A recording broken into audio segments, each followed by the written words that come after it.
1800 కోట్లు మనం ఖర్చు పెడతాం. అది కూడా అక్కడే కృష్ణపట్నం పోర్ట్ ఉంది, దాని కూడా ఇంపాక్ట్ ఉంటుంది. నక్కపల్లి ఇంకొక పక్కన ఫార్మా హబ్ వస్తుంది, అది కూడా టెండర్లు పిలుస్తున్నాం. ఈ విధంగా ఇప్పటికి 4 హబ్బులు వచ్చి 3 కారిడార్లో ఈ ప్రాజెక్టులన్నీ వస్తాయి. ఇది ఒక చరిత్ర. ఇప్పుడిప్పుడు మళ్ళీ డెవలప్మెంట్ కానీ ఇక్కడ ఇన్స్టిట్యూషన్స్ కానీ ప్రాజెక్ట్స్ కానీ ముందుకు పోయే పరిస్థితి వచ్చింది. దీనికి కూడా నేను కేంద్రాన్ని మనస్ఫూర్తిగా అభినందిస్తున్నాం. ఈ కేంద్రం దగ్గర ఇప్పుడు అనౌన్స్ చేసిన 2, ఇంతకుముందు అనౌన్స్ చేసిన 2 ఉన్నాయి, 4 ఉన్నాయి. దానికి కూడా మనస్ఫూర్తిగా అభినందిస్తున్నాం.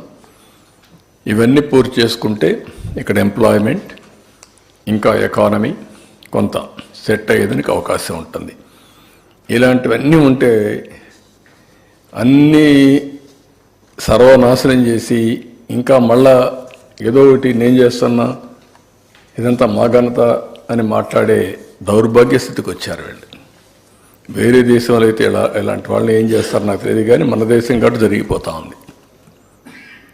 ఇది బ్రీఫ్గా, దీనికంటే ఎక్కువ నేను మాట్లాడదలుచుకోలేదు వీళ్ళ గురించి.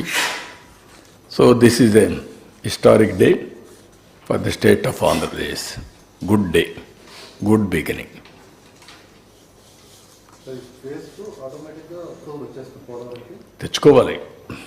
తెచ్చుకోవాలి. ఇది నేషనల్ ప్రాజెక్ట్. అదే మరిగా దీనివల్ల ఎవరికి నష్టం లేదు, కానీ కొంతమందికి అబ్జెక్షన్స్ రేజ్ చేస్తారు. జాగ్రత్తగా వాళ్ళతో కూడా మాట్లాడుకోవాలి, కన్విన్స్ చేసుకొని అక్కడ కూడా నష్టం జరగకుండా అవసరమైతే ప్రొటెక్షన్ వాల్స్ అవన్నీ కూడా క్లియర్ చేసి అందరం కలిసి ముందుకెళ్ళాలి. ఇది దేశ అభివృద్ధి కోసం.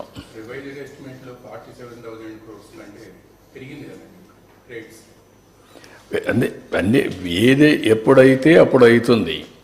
డిలే అయ్యే కొందికి కాస్ట్ ఎక్స్ప్లెనేషన్ ఆటోమేటిక్గా వచ్చేస్తుంది. అప్పుడై ఉంటే ఇంకా తక్కువ ఖర్చు అయ్యండి అది. ఇప్పుడైతే ఇది వచ్చింది, ఇంకా లేట్ అయితే ఇంకా లేట్ అవుతుంది. ల్యాండ్ వాల్యూ పెరుగుతుంది, రీహాబిలిటేషన్ పెరుగుతుంది, R&R పెరుగుతుంది.